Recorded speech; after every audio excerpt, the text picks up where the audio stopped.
It's not just a business owner thing. In fact, most of the trade partners we work with, it's the mid-level managers who are facilitating all of this.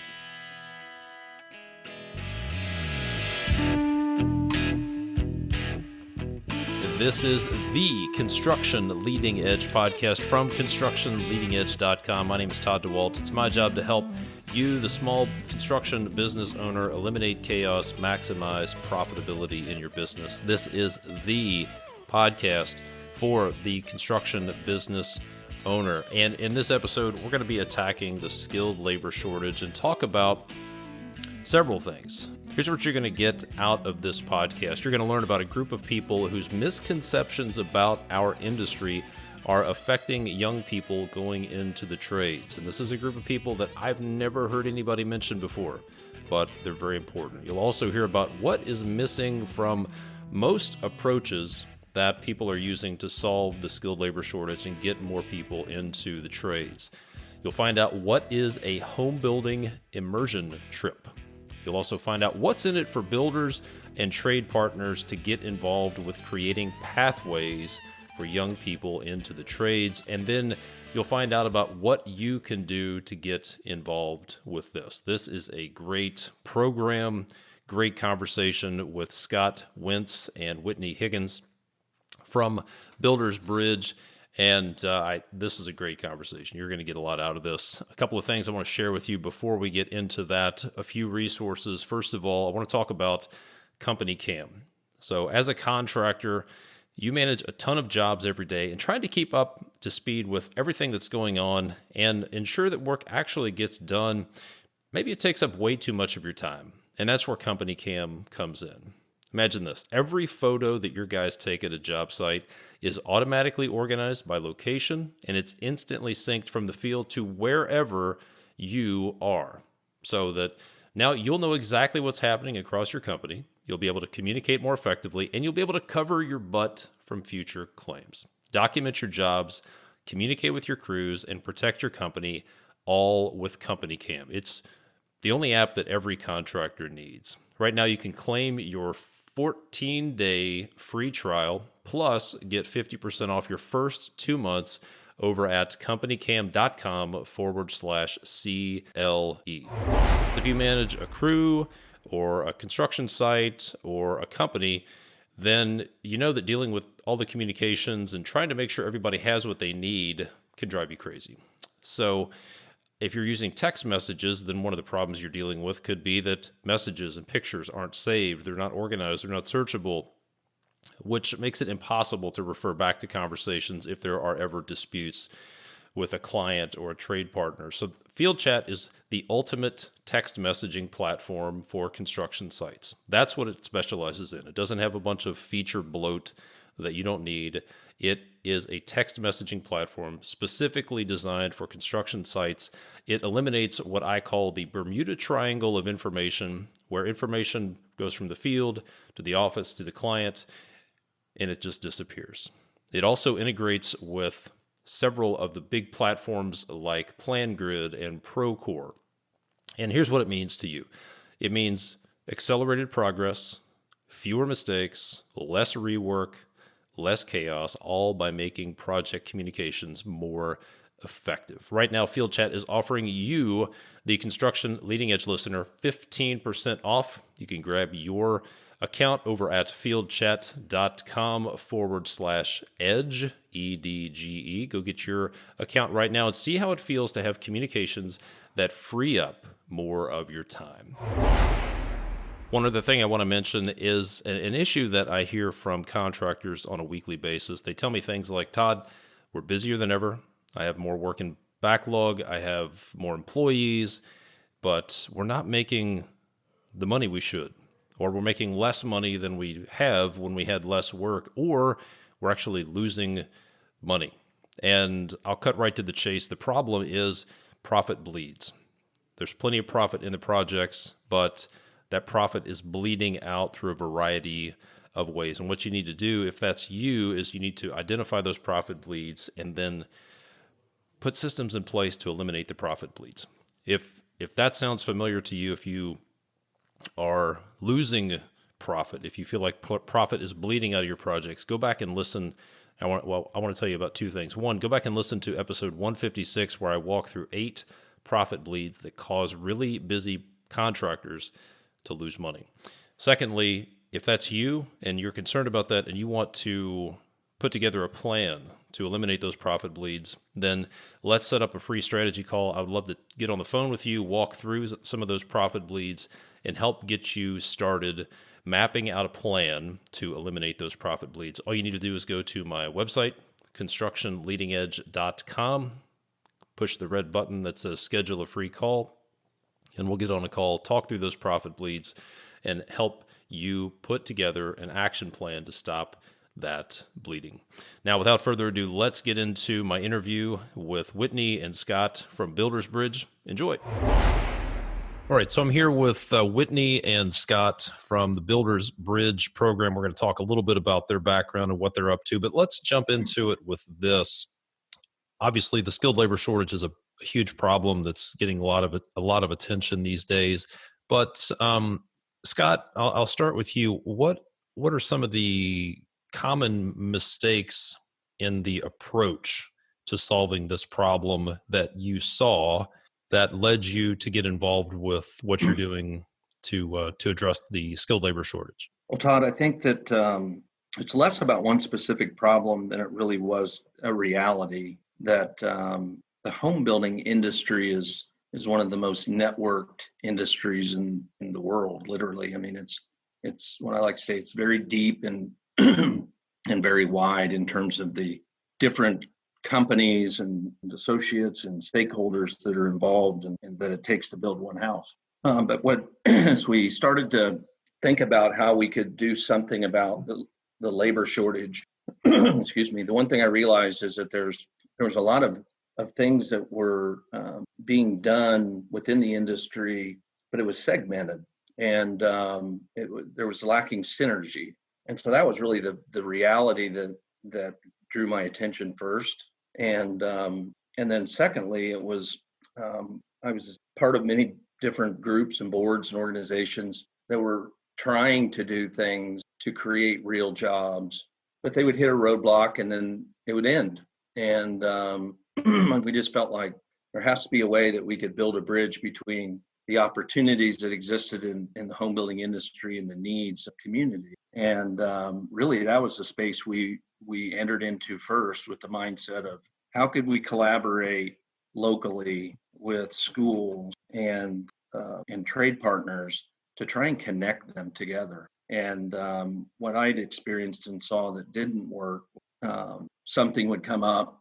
Well, I can give you an example. A real life example would be insurance has always been a thing that at the end, they would try and collaborate with a school or an organization, and then they'd say, well, I can't get insurance. And that would be the end of that. And the program and the desire would go away and it would be ineffective. We just decided we were going to stay in that space until we could come up with a solution. And Whitney's been able to do that. And once the school boards and school systems got on board with the fact that you could have a 17-year-old on the job site, and once the trades got on board that they could actually hire a 17-year-old as a summer intern, then we started to see the start to happen. Most of the organizations typically will hit a wall like that and then just kind of give up. And that's what I've experienced in my past. And Whitney, I think you've experienced some of that in your time doing it as well.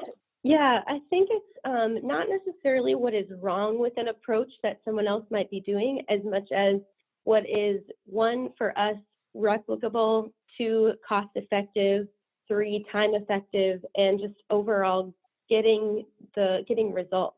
So I think, as Builders Bridge, we support all efforts to bridge the gap of labor shortage and schools and education and getting the word out to students that this is a lucrative career pathway for them. So we support all of that. I think for us, it was just finding, like Scott said, staying in the space, figuring out where the need is, and finding out what's going to fit within the rules and regulations of school and law and insurance and all of those things, and figuring out what we could fit into that instead of trying to make our own thing and trying to bring everybody else into it, or for us, it's not building a building that's, $20 million and having 60 kids go through it a year. That's great, but $20 million is a lot of money. For us, it was figuring out something that we can replicate easily, that doesn't cost a bunch of money, but really does churn kids in and through and gets them those opportunities and connects them to those real jobs right now. Very good. So let's back up and talk about what is the program, what is Builders Bridge, and how are you involved with that? So Whitney, can you talk a little bit about what is Builders Bridge and then what your specific role is in that effort? Yeah, so Builders Bridge is a nonprofit off of True Homes, which is a private home building company based in the Charlotte area, the Carolinas, I should say. And what we do is we are kind of living in the space of vocation right now. So we work a lot with the education system, so whether that be school districts or schools directly, or high schools and community colleges, or government programs, or working with foster kids or homeless kids or whatever it is, kind of trying to find the people who are looking for a career path. So we work a lot with them. And then on the other side of it, we have trade partners who are, electricians and framers and HVAC and plumbing and all of the trades you could have possibly imagine in the residential industry. And we work with them, and what we do is we create pathways. Our goal was to create a pathway for the kids who are looking for a career, who wouldn't otherwise go to college, or maybe they're really bright, but school just isn't for them. Not everybody, college isn't for everyone. But somewhere along the line, when I was I am a millennial, but when I was in high school, there were no other options besides college, right? That was just that was it. After high school, you go to college. It wasn't like there wasn't anything else. It was, this is what you do next. You go from middle school to high school, from high school to college.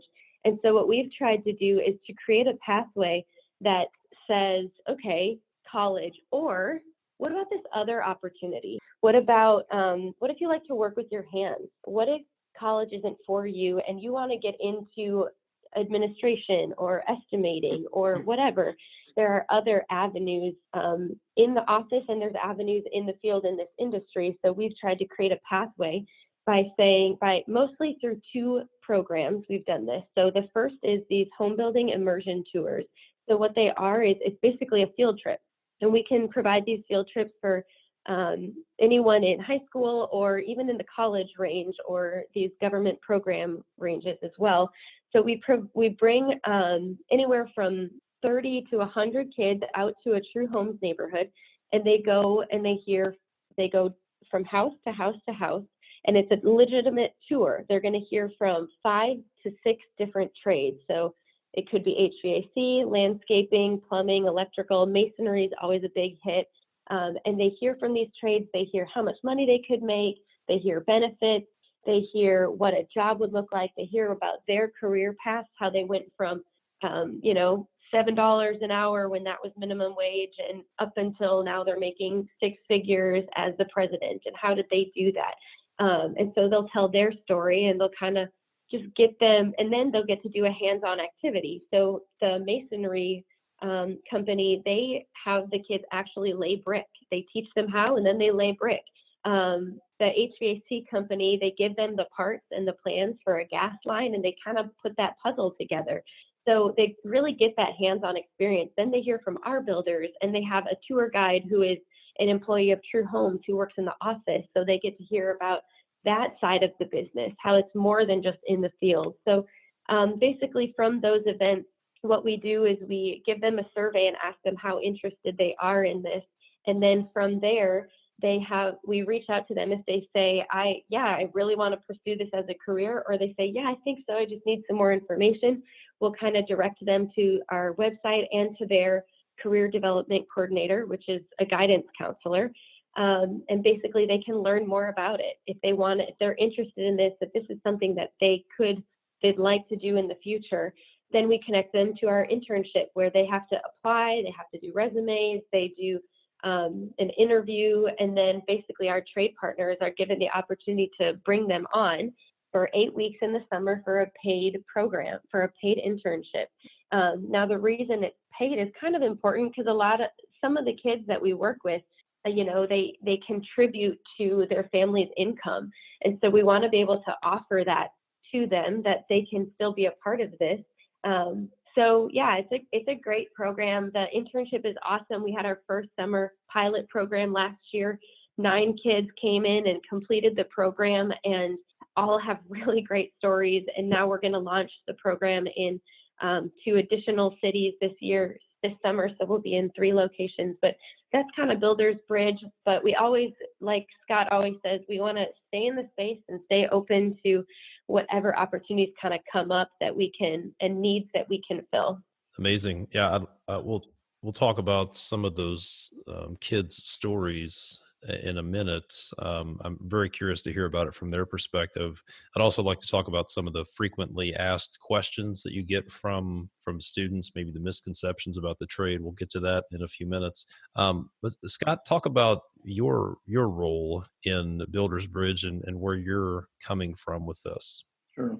Well, my formal role is I'm an executive partner with this, as Whitney said, True Homes. We're a private builder in the Carolinas, and we do roughly 1,600 to 1,800 homes a year in 5 different markets. So we're in Charlotte, and Winston-Salem, Greensboro, Raleigh, Wilmington, and Charleston. About 5 years ago was when I really had placed on my heart to start Builders Bridge. And the catalyst for that was, ironically, but the way it was born is I did some prison ministry for years, and had a heart for men and women as they transitioned out of the federal institutions and how hard it was to find a job.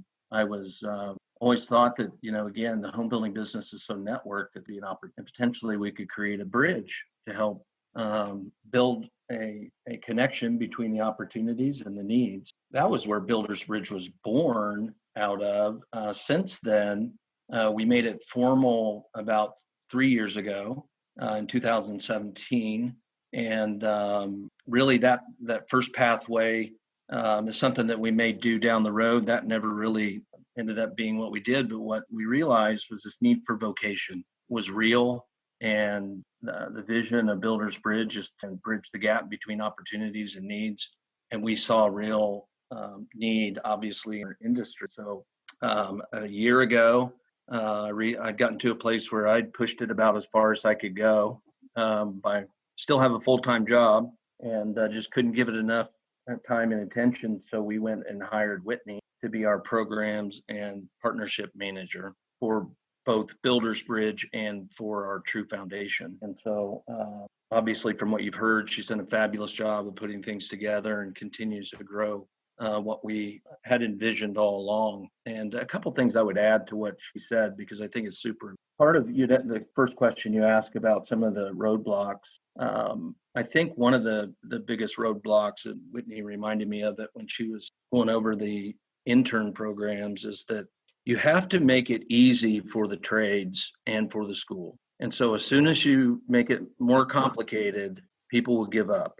And that has been a major focus for us, something we've realized over and over again, that the easier you can make the program, the less the trade and, quite frankly, the school has, the more successful. And we were over the top this past year in making it easy. I know Whitney did everything from buying hard hats to getting kids boots to buying them clothes to having Ubers pick them up. We did everything we could do to create the easiest situation possible. And so part of what we're really proud about with the program she's put together for those 2 events, she's literally scripted this out and made it easy. And that's really super important. Yeah, eliminate friction and roadblocks. I like it. So you mentioned synergy. I'd like to talk about that a little bit and some of the other partners you put together. I heard you speak at the International Builders Show in Vegas at a session where there are a few other guys on stage with you that you've partnered with, and guys representing organizations that you've partnered with. Can you talk about those organizations and what that partnership looks like?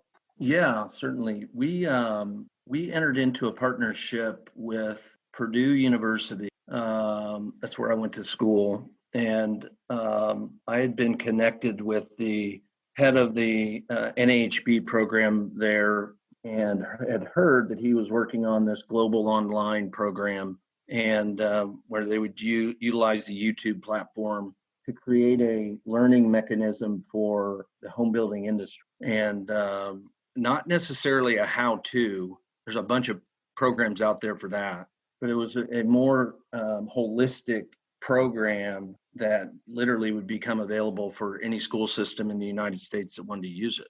And they were in the very front end of doing their launch, and so Builders Bridge was able to come and be their founding partner, and we gave them a financial donation to help launch it. And then True Homes provided the platform again for them to come and capture video. And so we have professional videographers that came in last year. Purdue's using their professional editors, and we're probably about halfway through the program. The other gentleman who's partnered with us is named Michael Smith, and Michael is and has been deep in workforce development. He worked at the Homebuilders Academy in Colorado for years, and he now started his own company of creating it again, a further learning system that will be part of this global online program. And so we're all passionate about real jobs right now and creating something that is tangible. And this is going to be, I think, a game changer for the industry. We're targeting the end of this year, first of 2021, to pilot the program in several school systems in the Carolinas and in Indiana. And so we've already got the approval from the continuing education directors. They're anxiously awaiting us providing them this platform. And the significance of it is this: the construction, or what we used to call shop programs, have as you know, gone away back when technology became the new norm and the shop classes shut down. Getting those revitalized, the challenge with the schools has a challenge, and that challenge is they got to go out and find teachers to do it. And finding the right teacher who knows how to teach all aspects of construction and home building is virtually impossible. And so what they end up doing most of the time is finding an old ex-carpenter, and he or she goes in and shows them how to build, birdhouses and stools and sheds, and they get good learning in basic carpentry.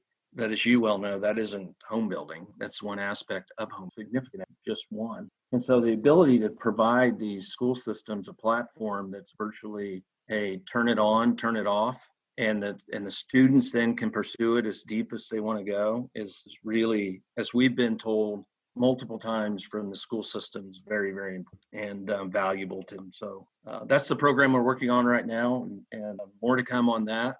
Super excited and can't wait to see our first launch. And like I said, the school systems are excited as well. Yeah. And for folks listening who are excited about the opportunity to get involved with this, and if you're thinking, man, I would love to get involved or support this, sit tight. We're going to talk about an opportunity for you to get involved with this toward the end of the podcast.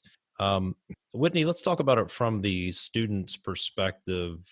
First question is, I would be curious to know, what are some of the most frequently brought up misconceptions about the industry from students? Yeah. What's funny is a lot of times the students that we work with, their misconceptions are not the ones that you're thinking of. So I think in general, people have a misconception of like, it's dirty, it's hot, it's like minimum wage, it's not a career, all of those kind of things, right? I think the kids that we work with, because we work with the career development coordinators, aka guidance counselors, that was a new term for me, but we work with them to connect to any like construction classes, or the kids who come to their offices and are like, what do I do next? they're juniors and in 8th grade, they're telling them they have to choose a career path and they're like undecided. I don't know, that's who we work with. And so for the most part, they're actually pretty open. It's the parents who have those misconceptions. The student might be like, I like working with my hands, or I like doing this, or this seems like a good option. It's the parent who's like, nope, you're going to college, or they want to push this direction when that might not be the best thing for the kid. So I think that's kind of an interesting thought or take on the misconceptions, honestly. Yeah, that is interesting. I hadn't really thought about that, but that makes complete sense. The parents are influencing the kids and shutting down options based on their misconception. Yeah, very Yeah. interesting. Mm-hmm. We had a real life example. We had a real life example of that last year. One of the kids that went through the program and went to work for an electrician. The electrician or the electrical company that he worked for, their feedback was phenomenal. They were making comments like, man, we wish we had 100 more of him. And he loved it as well. And it made a decision as he went into his senior year that was the career path he wanted to do. He wanted to actually go and get another job this summer. And they basically offered him a full-time job and told him, hey, when you graduate, man, you can come to work for us. And in 3 years, you can go through our program and you'll have your own license. You'll be a licensed electrician or lineman. And in 3 years, and his starting salary was going to be in the 40s. And he went and told his guidance counselor, and the guidance counselor called the parent, and they didn't like that route. And we ended up getting a call. Whitney did, from the school system, and saying, hey, we want to know more about this, and what happened over the summer, and we need a longer apprenticeship program with all of these certifications. And response was simply, well, we don't do that. What we've created is an opportunity for a real job right now. He can go to work and be making really good money and right out of the gate and no debt. And it took a little bit for them to get their minds around that, but that's the reality that exists. The parents are as much or more of the obstacle, quite honestly, than. Interesting. A whole other layer of marketing that has to happen. So, Whitney, I would be curious to know about some real life students who've gone through the program. Like, what was their situation like before, and what are they doing now, just in case some employers are listening, or maybe even some young people are listening from the employee standpoint. Can you talk through what an example situation would look like? And tell you about the student that Scott was talking about, Daniel. He, again, like Scott said, he had he went through the internship, and the supervisor basically said, we want 10 more just like him. Like, he works hard. He was a junior at the time, and he went back for his senior year. And during his senior year, he and his mom, were having these conversations, and they brought us in. And so I think that is one of a great example. He's an incredible student. He worked hard. He has a great attitude. He loved it. There was another student, Nissan, who came from one of our Charlotte schools, and he came in and was having a hard time getting there, but he was a great student and really wanted to work hard. So like Scott said, we helped him get to the job site every day. And then for those 8 weeks, and then after those 8 weeks, he was 18. So he had graduated high school his senior year and then went into the internship. And as he completed, they hired him on full time, and he's been working there ever since. And he loves it, and he loves his job. And he is now paying for his own rides to get there, and he's almost saved up enough money to buy his own car. So that's kind of one of my favorite stories of just like where they start and how there's just like, so it is beneficial for the trades. Not only are you re-educating these kids and parents about the trades, but you're also gaining employees who are going to be your decade, 20, 30-year long employees, your next supervisors, and you get to train them from the ground up. And another example is Angel, who his goal is to own a landscaping business. And so he went in and our landscaping company that does the internship, they have, excuse me, 5 different, they take them through irrigation, through service, through maintenance, through sod. They take them through all these different departments and they get to learn all aspects of it. And so they have offered him to come back and work for them when he graduates as well. So it's great. It creates those opportunities, and he loved his experience and he's planning on taking that position.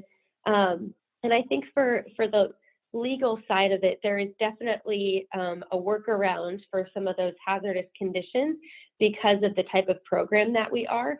And it's called a student learner program, which is an exemption.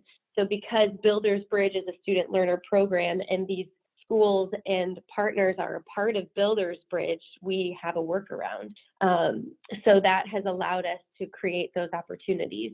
I would definitely say that there's so much more. We're ramping up for our application is open for this summer, and they're just flooding in. And what's really great is we have female interest as well. So it's not just young men who are 16, 17 years old. There's young women who are interested, who want to be work in framing, another one who is really excited about HVAC. So it's been a really cool opportunity. That's amazing, especially about the young ladies. I have a couple of teenage daughters, and I don't want anybody telling them what they can't do or them having any misconceptions about anything like that. So that's amazing. In a moment, Scott, I'd like to talk about the business case for being involved with a program like this from a builder standpoint and from a trade partner standpoint. But one question I have for you, Whitney, you mentioned overcoming some obstacles or some things that typically keep people from getting to work, frankly, or starting work. Some of those things would be like transportation or having work boots. And I've had conversations with people who have said, I have employees who are single parents and they say they need childcare, or they can't get themselves, they're a great employee, but they can't get themselves to work. And it's not my problem. It's not my responsibility to help them with this stuff. Or if I do it for this person, I have to do it for everybody.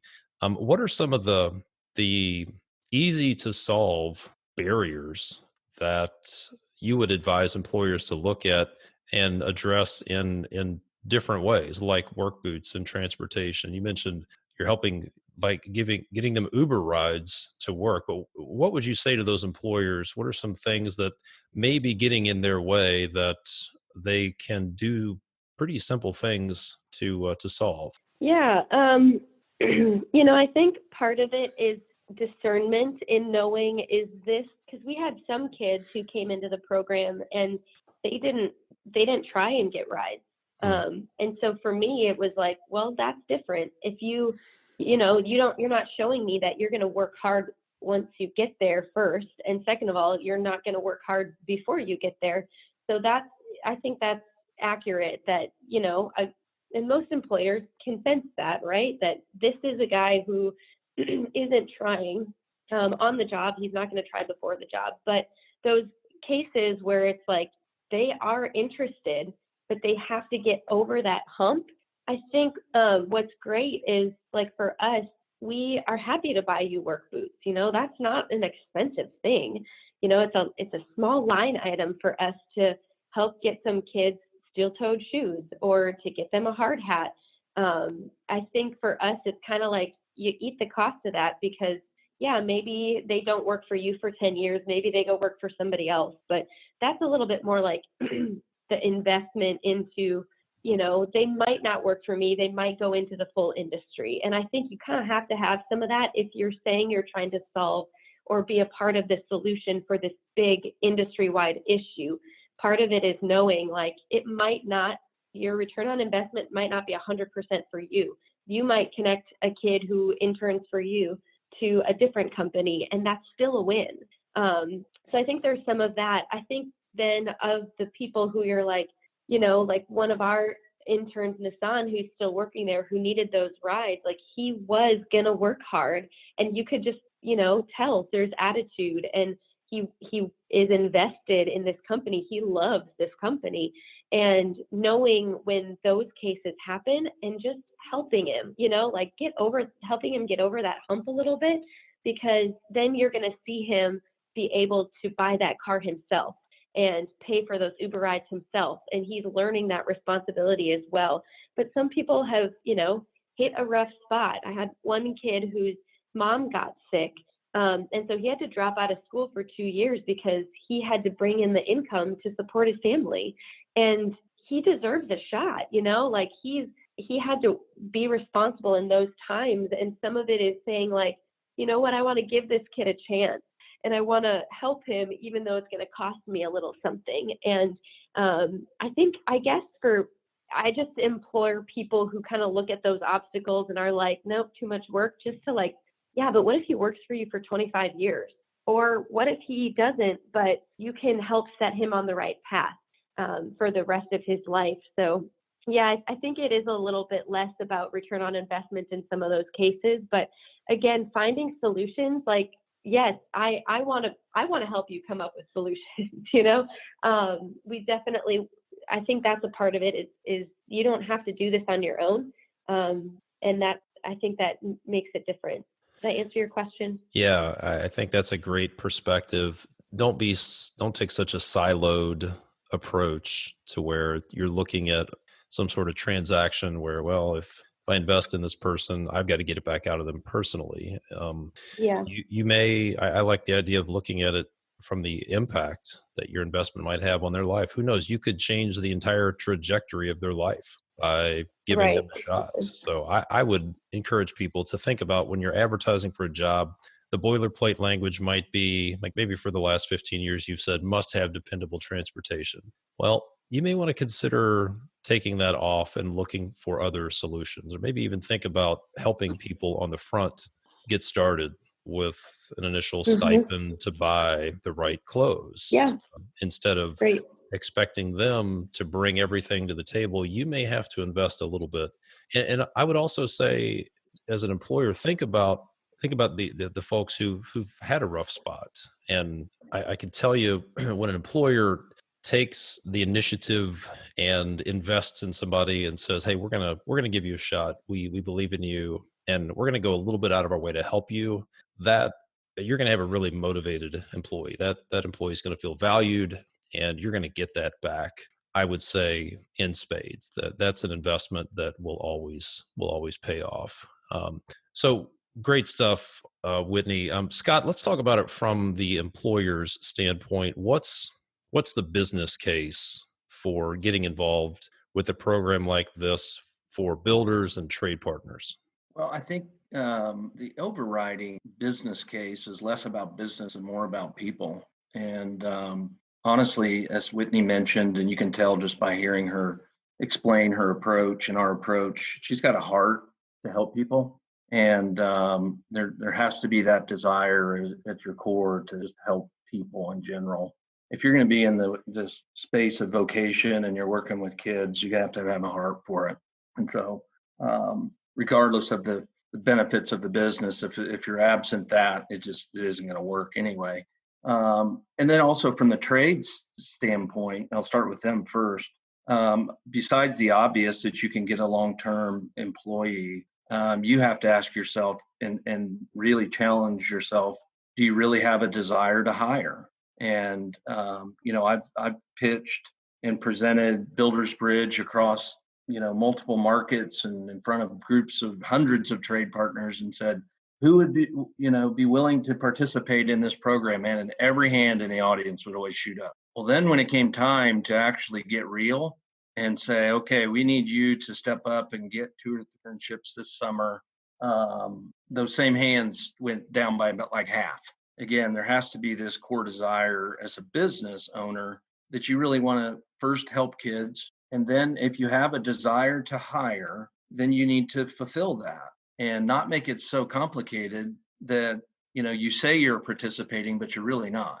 What you said, I think, is really important, is you may consider some of the filters and parameters by which you'll hire. Because, if you go through and say you have to have this and you have to have this and you have to have this and you have to have 2 years experience and you have to, well, shoot, you just eliminated yourself from any opportunity to participate in the program. And so just this willingness, and then actually doing it and creating space in your business to do it. From a trade standpoint, again, as Whitney said, the benefit there is that you're helping a young person and in a life potential changing way. The business payoff for you, obviously, is you can get like Nassan in this company he's with the window and door and cutting glass and doing shower doors, and he loves it. He's in our video and watch. They be there for years and years and be their next supervisor, and that's really neat stuff. And so that's the biggest upside for the trade partners, and also for them. I'd say that doing something, it gives them an opportunity to enter into the school systems as well. And so we didn't speak specifically to that, but part of our bridge is to get them to go in, and the schools absolutely are dying for industry professionals to come in and speak to them. And it gives them a pathway to go do that. And so they're helping the community. It's at the community level. I know most business owners want to give back in some way, and often they struggle with how to do that. This is a tangible way you can do that. It's also a tangible way that you can bring your associates and employees into it as well. So it's not just a business owner thing. In fact, most of the trade partners we work with, it's the mid-level managers who are facilitating all of this. It's not the owners. The owners give it support. But we have some owners, but it gets the associates an opportunity to be really involved in as well. From a builder standpoint, one of the reasons that I made Builders Bridge a nonprofit was so that it wouldn't just be a true homes thing. It wouldn't just be a builder thing. There's all sorts of builders out there that are doing a thing that's their thing, and there's nothing wrong with their thing. But I really believed and do believe that if we could create this entity where it's not about a building company, it's about the industry, we could then create some real synergy within the home building industry. And so from a builder standpoint, this is an opportunity for them to really use what we've created and just become a partner and not feel like they have to go and create it, not feel like they have to go and own it. How can they help the community? This is certainly a way that you can be helping the community. And where the builder can provide, what we realized, we couldn't launch Builders Bridge without True Homes or some other building company could provide the platform for the immersion events and the relationships for the trade partner. It does take that. And so, we have a vision that we'll get chapters across the United States. And what it takes, though, is someone to champion, someone to say, yes, you can use my building platform. We can use my building platform as a means to do the framework that Builders Bridge has created to connect trades and local kids to jobs. Obviously, being a nonprofit, there's some level of tax benefit to that for contributions and donations and things like that. But the biggest payoff, from a business standpoint for the builders is you're helping the community, you're having an impact on local lives, and you're helping the trades that are needing people to do your work. And so it's a neat kind of circle of life and how it all benefits. But at the end of the day, it's about people willing to stand up and champion it. Whitney's been that champion here in Charlotte and Raleigh and Winston-Salem, and she's done like I said, great job of creating a framework that we believe it can be replicated anywhere. Yeah, I think probably the question that people are asking is, do I have time for it? Can I afford it? What's the ROI? What's in it for me? And I heard a question in the last year that I've shared with a lot of people, and I ask people, what if you're actually a people development business masquerading as a construction company? That kind of changes things. Then the business becomes a means of affecting people's lives rather than the people being a means to an end to grow the business. And personally, I think things work a lot better when you look at yourself, your business as a people development business, and you just happen to build projects. I saw a quote from Herb Kelleher, the former one of the founders and CEO of Southwest Airlines. And he said, we're in the service business and it's incidental that we fly planes. So we serve people. And he would even say, we want to be the most loved, most profitable airline. And he really started with his people, his employees. And they knew that he loved them and they loved him, and everything just worked as a result of that. So you mentioned that this is replicable, that it's scalable for the people who are interested in getting involved and they want to support, somehow get involved, get behind what you're doing and be part of that scaling up and replication, maybe having this show up in their business. Maybe they want to be a partner. What does that opportunity look like? What are you looking for? What do you need help with? And where should people go if they want to get involved? Well, the first place you would go to get involved is at our website, which is simply buildersbridge.com. And you can go and the space there where you can say, I want to get connected and give my information, and go do that first. And we'll be in touch and talk through then what that would look like. The way you can be involved, there's multiple fronts. Obviously, if you're a trade partner and you're looking to be connected and become what we call a network partner, depending on where you are, we would need, if you're in Seattle, then we don't have a chapter there yet, but we're starting to build the frameworks around that. I had a lot of interest from our presentations at the Builder Show in Las Vegas of people interested. We're in the process of reaching out to some of those folks now. That's in Indiana, that's in Michigan, that's in Canada, Vancouver. There's one other, I can't remember where, I think it's Texas. So as a trade partner, obviously you have that opportunity. As a builder, again, you would be a great candidate. We believe that it will take either a trade partner and a builder or both to launch a chapter. And again, it starts with, hey, do you have a desire? Is your company people-based? I love what you said. True Homes was founded on a vision of providing people an opportunity for more life. And we're very much a people-driven company with a mission to be uniquely exceptional in how we relate with our clients, associates, our trade partners, and our key stakeholders. And so for us, it's easy. If you're a company that's aligned with that, then and you have a platform, that platform doesn't have to be huge. You don't have to be a big, high volume builder to do it. You just have to have a willingness to connect. Then again, reach out to us through the website. We'll be in touch and see what we can do. We try and not put any limits around it. And we started last year with a small goal. Whitney had a small charter, and that was to get 6 kids to go through an internship program. We didn't know if it was 1 school or 20 schools. We just said, let's just get 6, and then let's create the program. And obviously, we had more than that. And but it doesn't have to be big. We believe that if we can go and plant these seeds, then in time they'll grow. And we could get 10 new chapters in the next year opened up. I think that'd be wonderful. It first and foremost starts with a willingness to want to go do it. One detail I made a note here because it's so important. The intern program, one of the things we did that I think really is a magical sauce of the whole thing was we actually hired an intern lead. So we hired a college intern to help oversee these summer interns with the trades. And so this was a person, their whole job was to do nothing but text, communicate, give you a ride, pick you up, buy you lunch, pay your gas, whatever it was. And so that intern lead position got to learn people management, right? Communication skills, organization. And so that's become a key part of our program. So this year we'll have 3 different interns from college construction program that will lead our summer interns the trades. Yeah, what a great experience in people management.